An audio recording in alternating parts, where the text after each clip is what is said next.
after I get my morning yawn in, thank you, is with you. Just so let me start off just kind of giving an overview of the project itself. And if you notice that I'm talking a little lower, that's because the family is still sleeping. So I am attempting to put the mic more inside of my mouth than usual. With that in mind, the like I said, right, estimated release date for the game is currently March 28th, right? Previously it was February 21st, which, would have been in pretty much, a month and a week, give or take. So even though we have a little bit more time now, which is nice when it comes to just prep itself, there's really just a few things that the project needs at this point. And again, I'm sure we'll find more of that as we end up continuing and getting closer to release. The most important thing really is just finding the needed or necessary amount of leads. Like any project I've done before, which again you can find some of that information in the Jump Resume channel, where you can find some information on my background, on what I've done in the Kingdom Builder scene thus far, the games I've done projects in. There's even video links and references for those of you that want to watch anything enjoyable that has a little sauce and spice to it. Beyond that, when it comes to this particular project for COD, once we do eventually get what I'd like to hope for in 7 leaders, so that way we're able to have, excuse me, that's number 2 today. When we can eventually have 1 lead per starting Zone 1 region. So we want to try and have 7 in total for the 7 Zone 1 regions that there are. And this, in my opinion, I think does a few things. Given that in Season 1, you, at least as long as they keep it in the game, I should say, right, you still have that ability to use your region change tokens that they have. Obviously, they take that away in Season 2 when you get to the next one. So you don't really have the opportunity to do those things. But in Season 1, right, you have a couple ways to go about it. One, you can change a region early by using that right before you get to level 12. And so because of the way that COD works, you're basically region locked from the moment that to a degree. When you start out in a designated region, because the region is essentially attached to your account and an alliance that is created there. So if you create an alliance in, let's say, the Kaltia region, you can, because Kaltia borders, dear Lord, what is it, Burning Lands, at the very bottom, at like the 6 o'clock on the clock dial. And there's that mountain range you can't pass, right? So you essentially have to, it's like here, and then you have Burning Lands here, and then on this side is Kaltia. So you kind of have to work your way all the way around the clock. You could go to Sophrostia, or on the opposite side, if you're in Burning Lands, you could go to Zoland, which essentially is just the adjacent regions. But you'd have to be able to do that at either level 11 or earlier. You'd have to wait for Chapter 8 in the Augur Stone to come out, so you could use Resurgence, which again is going to send 80% of your troops to the hospital. If you do that, you could wait for Cross-Region Alliance to come out, which I think is Chapter 20 or 21. I have to quote myself on that one, or double check, but it's later. The other option, which is something I just found out, and I think is super cool, and I didn't know this until someone told me, and then I went to check it, which is that, and I'll probably do a video on this too, but it's where you can actually recruit players from another region if that alliance captures a behemoth layer in a region that they did not start out in. So that's actually pretty sick. So now I don't necessarily know if that then changes that specific player's region, like their affiliated region. The main reason why you would want to try and have 7 alliances, 1 in each region, is so that way if you ever have a situation arise where one region is maybe oversaturated or it's overpopulated with a lot of strong players or maybe a lot of strong alliances, then you kind of have this nice get out of jail free card, right? Where you can still work the system in a way where if, let's say, one region is, and we have one alliance that we just know, even though they're most likely going to be strong, the hardship of them having to deal with going up against a stacked region. This actually happened in server 2. For those of you that are maybe newer, or if you haven't watched any of my content, or if you weren't in server 2 at the time, when we joined there, the Kaltia region was super stacked. It was our alliance that we went in to do testing on server 2. It was gosh, I can't remember the names now. I think OWO was there. I think like an early TA, but they had a different name from players that joined. I mean, there was a bunch of big alliances and a lot of top players that were in that region. And so we made the early decision. I think we were the first alliance, like a couple days in. We just said, look, we're just going to move. And so, but the challenge is that if you move out and you leave, because alliances are essentially attached to your starting region, right? Even if you end up in a different region.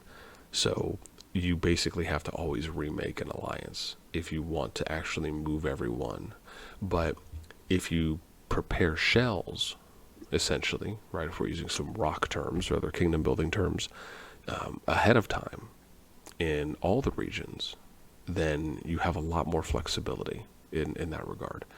One of the things we've even considered is having each alliance make a second alliance in their starting region. So that way, if things just end up going really well, maybe you can get some overflow players in there from your region.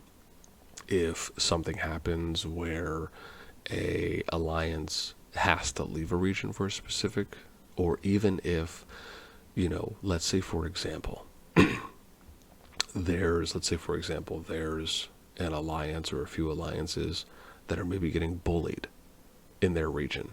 That's an opportunity for us to reach out to them and say, hey, look, we have this shell for you if you guys are interested, right? Obviously, we could retain R5 for a period, or depending on how that works. The idea is just basically to try and have a safety net, in short. So that's why the hope there is to try and have 7 alliances to start off with, but with me saying that, we obviously would need 7 leads. And I don't know if there has been any leader applications, new ones that have been sent as of yet. I have to go and check for today and yesterday if there were any new ones sent. As I mentioned earlier too as well, I'm not too super worried about that, just because it is extremely early. But for anyone that is interested, or if you know someone that's interested, you're more than welcome to check out the CoD Peep positions channel. And that one will have information there on being a lead, being an officer, some video references as well. Really, the most important part of probably that I'll say in this meeting is that really it's just recruiting, right? That's probably the biggest thing, is just more or less trying to find as many players as we can, and then from that, just trying to find as many needles in the haystack. And those needles being leaders, being officers. We actually have a decent amount of officers right now for people that have applied. I think somewhere around like 10 or 12, give or take. I'll have to double check the most recent numbers. So again, nice. I mean, the idea really is to try and have as many officers that we can find, or people that are interested in being an officer. Given it's a new game, standard isn't you know, extremely high in that regard. I mean, most people that are typically coming in have experience in playing kingdom builders. And, you know, being an officer, I'm actually going to be coming out with some guide videos soon that will break down, for anyone here who's seen my rock videos that I've done, where I basically did a full breakdown of everything that goes into an alliance, right? Whether it's how to be a lead, how to be an officer, how to do territory, how to do tech audits, how to do planning,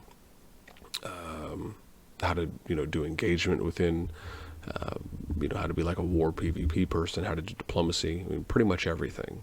I'm essentially just going to kind of mimic that structure, or that video structure / guide structure, I guess I should say. And I'm going to do another series for that in COD. And hopefully that'll help too as well. And then I can update some of the video content that I have in the COD P Positions channel to specifically COD related content. So that'll be coming out, and hopefully that'll help a little bit in that regard. Outside of that, I guess the only other thing I will say is when it comes to kind of, you know, Kingdom Vision itself, is that, you know, the way that COD is definitely different than Rock. So there's not, you know, obviously there's not a home kingdom in a KVK map, right? Everything is basically a kind of home / KVK map, you know, in its entirety. And I think, you know, an appropriate view for playing in that type of an environment is, to me, it's now that I have had time to play more and to, you know, engage more with a lot of players and alliances and just kind of see how things play out. It makes a little bit more sense to me on where, you know, you might have like a primary objective, and your primary objective, I truly believe, is just to unify your group, right? Have your group as tight-knit as you can. That's first and foremost.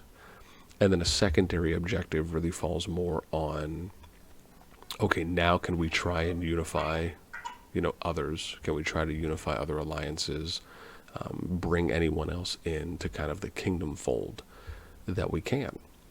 And hopefully try to get it to, you know, a situation where we can reduce the amount of kind of unnecessary PvP and see if we can go in as a unified kingdom.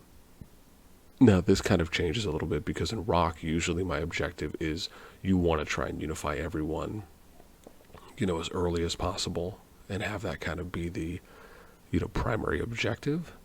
This one, even if we may or more or less do things in a similar way, the biggest thing is because when you carry over to the next season, you're going to merge with 3 other kingdoms, right? So you're going to have 4 kingdoms merged together when you get to season 2.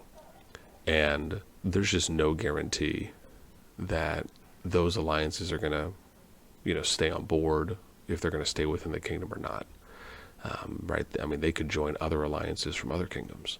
So that's why I say it's really more of a primary objective to have your group as tight-knit as you can, because regardless of what anyone else does, right, as long as our group is tight-knit, as long as we keep recruiting and, you know, we keep as many alliances healthy and active as possible, we can carry over in multiple seasons, right? And we'll never have to worry. So for me, I think that's kind of the outlook that I at least believe is a little more appropriate to have in this type of a game. And then it's just, you know, whoever we can pick up, you know, along the way, and if we're able to do any type of unification within the starting or the season 1 kingdom to begin with.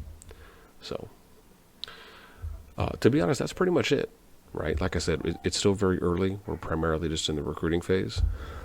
But what I'm going to do now, if it's all right, let me go through everyone just top down. Akuma, let's start with you. Yeah, I know you're just hungry.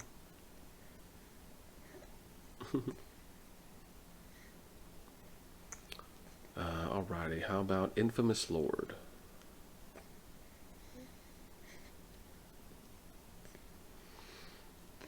It's a nice warm thing of milk, man. I should give myself some warm milk. Infamous said, okay, okay, okay. I will get there. I will get there. How about llama?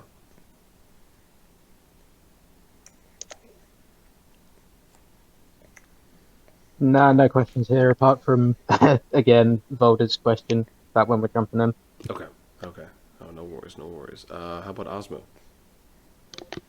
Yeah, no questions from here either. Okay, okay.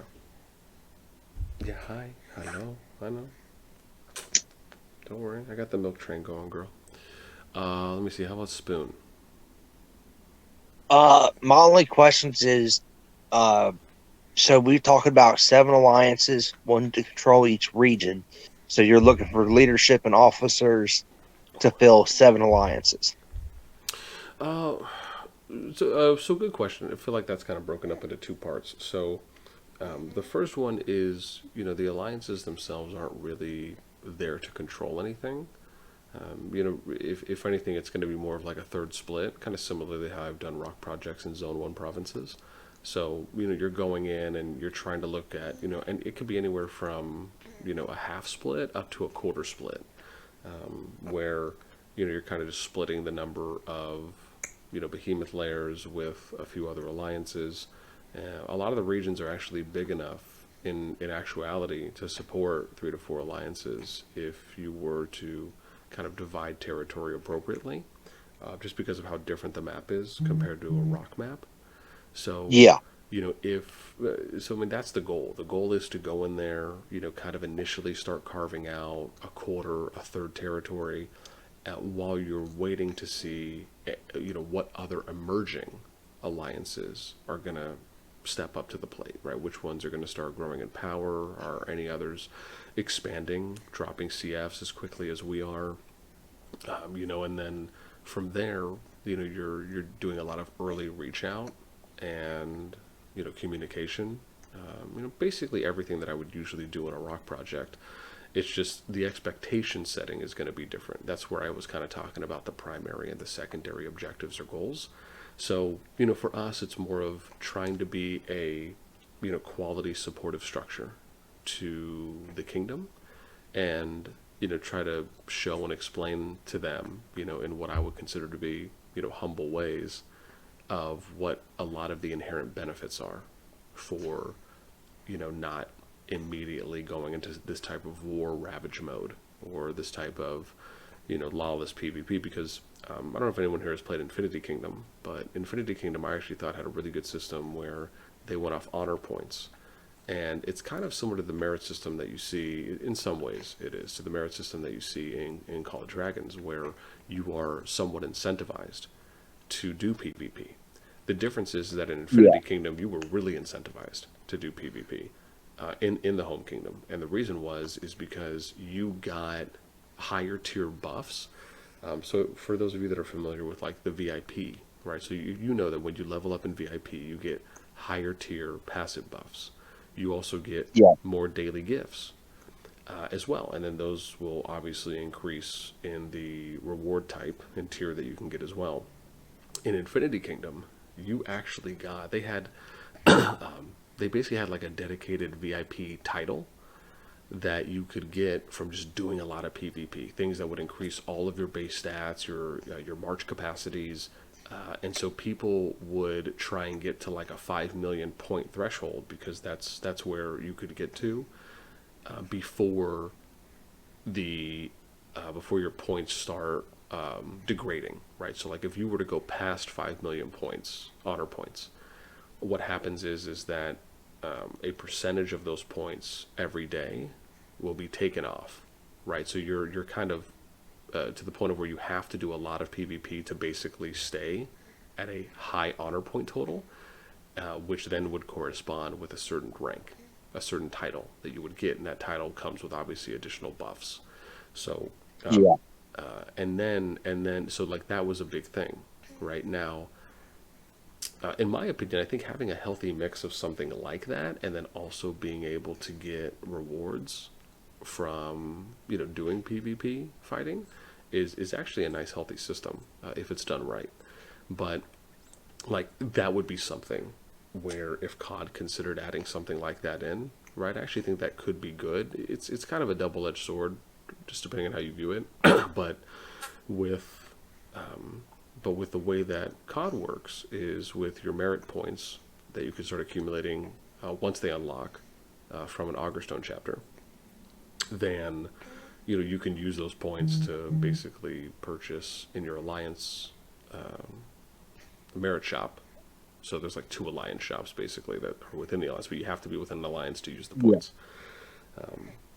So there's that, and then the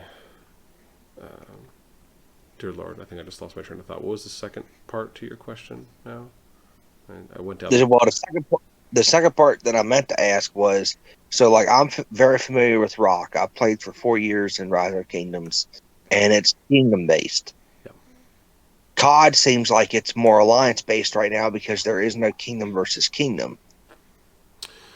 Yeah, no, I would say, I would say that I would say if you're looking at it like in a macro sense, then yes, it leans more towards that because you're basically kind of put into more of a, you're put into more of like a home kingdom / forced KVK type situation. Just because of the point you made, and I know what we touched on earlier, which is that there just isn't necessarily a. I mean, you have a home kingdom, right, for your first kingdom, for season 1, but once season 2 comes around and you merge with 3 other kingdoms, right, and it basically merges every 4, then yeah, you're kind of put into this, forced KVK situation, and the fact is that any alliance within your kingdom can go wherever they want. I mean, if you look at kind of Exhibit A with SS1, the first merged kingdom, which has kingdoms 1 through 4 in it, they basically went 1v3, right? It was Kingdom 4 versus Kingdom 1, 2, and 3, pretty much for the majority, and so those are things, and then you had 1 or 2 alliances here and there that would join up with others. But it just goes to show you that anything could really happen, right? I mean, you could go into season 2 and you could just have, I mean, arguably you could have an alliance that's just full of spenders, and they're just basically like an alliance for hire. They're like a mercenary guild. I mean, you really have that opportunity to kind of play out how you see fit, and I think that kind of speaks more to the idea that. It is a little bit more alliance-based in that sense. And that's why I was saying in the beginning, our primary objective is just to make sure that, our team is locked down, that everyone is, really here for the right reasons.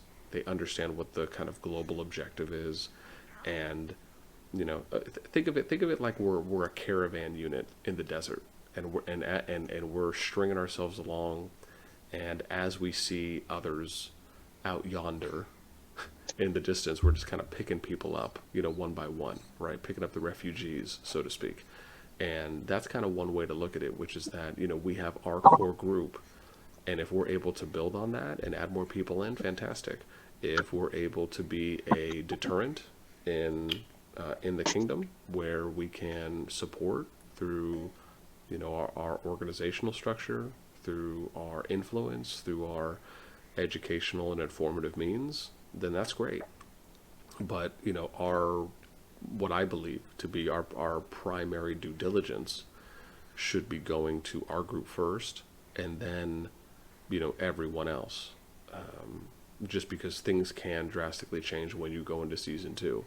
So that's why even if, let's say, the kingdom is unified, let's say everything goes well, then we should still go in with a level of, I don't want to say optimism, right? Not a level of, I don't know if I want to say worry either. A skepticism. There we go. We still want to go in with a level of skepticism that there's just no guarantee that any of the alliances that, we were able to unify, or, that do seem like they're on the same page, will they still be with us when we go into season 2, right? Will they still have the same loyalties and, the relationships that we built in season 1, will those carry over? There's just no guarantee those will happen. So I think that's one of the reasons why the game at the moment, hi sweetie, at the moment does lean a little bit more in that direction, right? Of it being more alliance based in that regard. So, but yeah, I hope that answers the question. I felt like that was Yes. long-winded for me. Yeah, you did. Okay. And then let me get Voldemort. So Voldemort asked, are we directly jumping into the first open server after global release or delaying a bit? So to be honest, it's just going to depend. I will say this: if we have, I will say this: if the project is absolutely prepared, or if it's prepared to the standard and to the expectation that I would like to see it be at by the time that comes up, then I think jumping global release, is something that we could consider. Usually, my thought in general is trying to avoid situations that have low percentage chances for success. And typically, if you're talking, the first server that comes out for global release, I would compare that to like Kingdom 2000, right, in Rock, right, which was the first Millennium Kingdom, and there was so much hype for Kingdom 2000. For anyone here that's played Rock, whether or not you know this or not, I had the largest jump project at the time, and when we jumped, our timeline was actually in line with Kingdom 2000. Right, we could have went to 2000 if we wanted to, and I had the largest project at that time. We had like 7 or 8 alliances that were already prepped. We had, I think, 425 confirmed players that were with us. I mean, we were like really on point. We opted to stay away from 2000, and we went to 2001, which saw a lot greater successes. And for anyone who doesn't know, 2001 did turn out to be an Imperium Kingdom, and they've done pretty well in some of their KVKs, which is obviously long after I was there.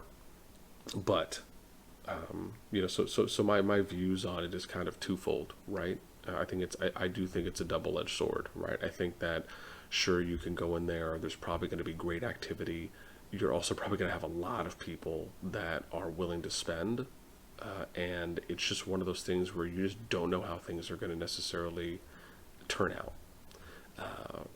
Right? On the other hand, we could go in there with an organized group, and things could luckily work out really well. And you have a lot of activity. You got a lot of people that are getting on the same page, and it could be great. It's just usually, in my experience, when you have a kingdom in which has a lot of hype, or you think a lot of people are going to go, that's just a lot of different personalities. It's a lot of different opinions. It's a lot of different perspectives, and it reduces the chance in which your group could try and enact some semblance of civilness and decorum, if you will. So, whether or not we go to global release will depend. I mean, our project basically would have to be, in my opinion, near perfection when it comes to the level of preparation in order to even consider going to the global release kingdom. Otherwise, it'll be, maybe 1 or 2 kingdoms after that, something within that range where the hype has at least died down a little bit. Like, the kingdoms are obviously still going to fill up well, but you already have some projects that are looking to go to global release. And that's one of the things I'll be doing on my end, is coordinating with other projects that are starting up. Now, for the most part, we pretty much have the largest project right now in COD, just based off numbers. Albeit, voice attendance, because certain times and certain days will be dependent and subjective depending on who can join and not. So I don't really go off the amount of people that are hearing the voice call. But when we look at the number of sign-offs, when we look at the amount of people that have reacted to our COD project section here on the Discord, we have the largest project by far, and I would argue the most organized project. And so, with that in mind, I'm sure we'll get more and more people as it continues. And, if I can double down on, expanding more of my YouTube influence or I guess just community, I should say in general. I think that'll help in bringing more people in, and then we'll see how it goes from there. Oh, excuse you. No worries. NASTi or boss BN, whatever's okay. any variation. But yeah, I hope that at least helps answer the question there. And then I got Redmond and Tim left. So Redmond, you're up. No questions, man. Okay. Awesome. And then Timmy.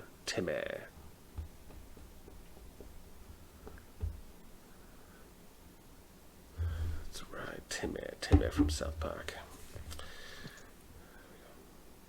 Send Chip, thanks. All right. Okay, cool. So I think that's pretty much it. I guess I'll kind of just do a free-for-all portion now. Any other questions anyone has, just feel free to shout it out at this point, given we've gone through everyone once. Like I said, it can be anything about this project or not. I'll just kind of give one last hurrah. Are you still hungry? Boom booms. Oh, we are still hungry. Okay.